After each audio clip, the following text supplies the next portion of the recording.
The roundhouse, or engine house. It really wasn't a roundhouse. I built it as a two-stall. That's the way it would have been originally built for time constraints. Now it's got 4 stalls. It had the turntable to turn the trains around and to designate which track to, which stall to go into. The caboose was a modified Mineral Range Railroad passenger car that they chopped 7 foot off each end and then put a cupola on it. I have the interior, the bench seats and everything are made from wood that I salvaged from the actual caboose. And the water tank it housed a cylindrical 3,000 gallon tank. It was housed to keep it from freezing. Later on they closed in the bottom and put a wood burner in there. The background is all two-dimensional. In juxtaposition, the scale changes as it goes back further. But we have various boiler houses, hoists, the blacksmith shop, the change house in the back.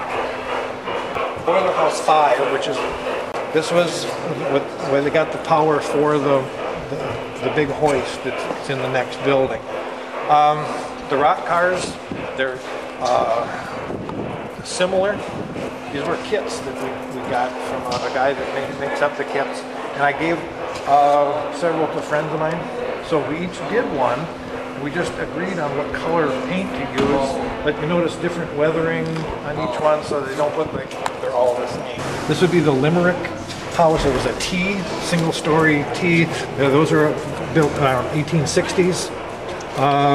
Later, they developed what was called the telescope house, which actually had a 2-story part and then a single story. The kitchen, like a summer kitchen in the back. You'll notice I got the little poles on the shades. Oh, how cool. A stick in the window. And then back there, that's the big hoist. And we're in that building right there with the red stone. You can see the shaft house up on the hill.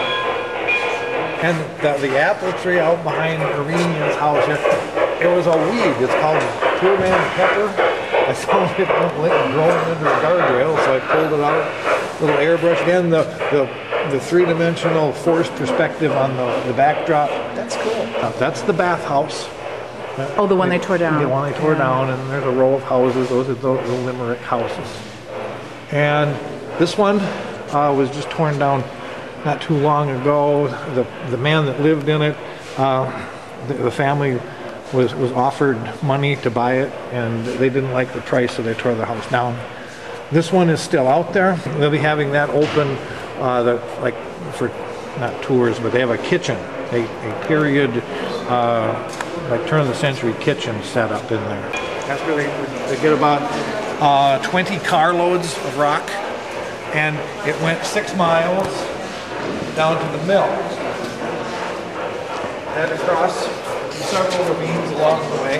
This represents what is called the Pewabic Trestle. It is still there today, however it's all filled in with rock. We know the trestle is in there. Yeah.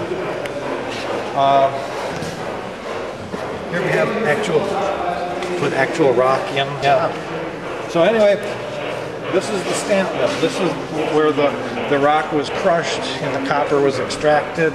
The train would come through the upper level, they would dump it. There were steam stamps that would crush it into fine sand. And then there were sorting tables, washing tables and stuff. And then the copper concentrate, which would have been like sand, like salt, pepper, little bits of copper. Those went out, followed this track back around to the smelter. The smelter is not represented on this model. This is the one I had to build and bring up because that set the elevation of the track. So I had to have this one done first. There's 60 windows. Every window has like 7 pieces to it.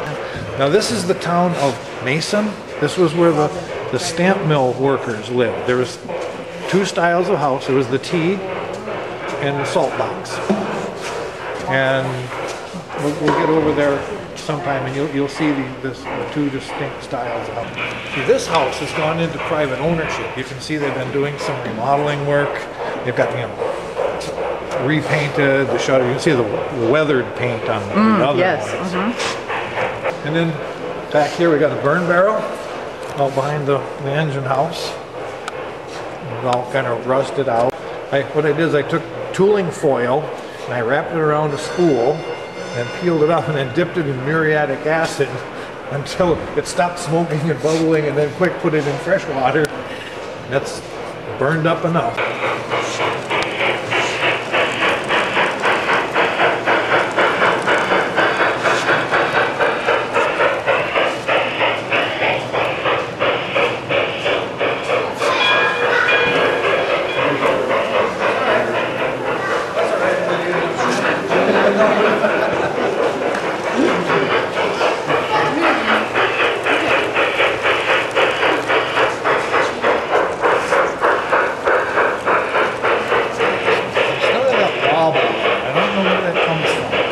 A little bit of a hesitation. Yeah, I know.